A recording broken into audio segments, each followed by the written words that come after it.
I want to talk just real quick about tithing. Tithing is giving 10%. It's the first fruits. Now, we get 10% out of the Old Testament. This is part of the law.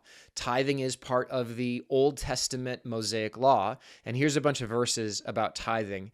Leviticus 27, 30 through 32, Numbers 18, 21 through 28, Deuteronomy 12, 6 through 17, 2 Chronicles 31, 5, and Malachi 3, 8 through 10. Those are all Old Testament verses. And then it's interesting. The New Testament does not specifically speak about tithing. I believe that the reason why it's not specifically spoken of is because it was culturally understood. It was embraced. It was accepted. It was something that people still continue to do.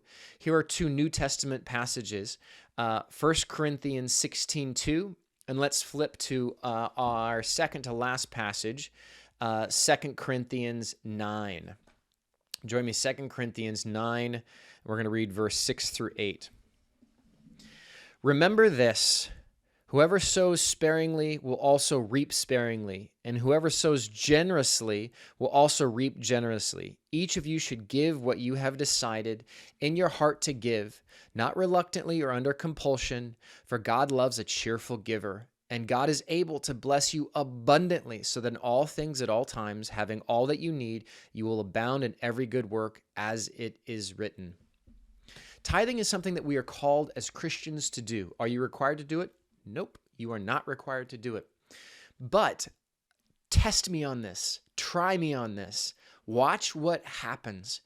Go for 3 months where with every single paycheck that comes in, you take 10% off the top before you pay any bills, and you give it to your local church that you attend.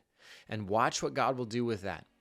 It is an outward sign that God owns everything. It's all His. And before anything, you are saying, you know what, Lord, everything I have is yours. I am simply a steward of it, and I'm going to hand it off to you. The last passage that I want to read is Romans 8.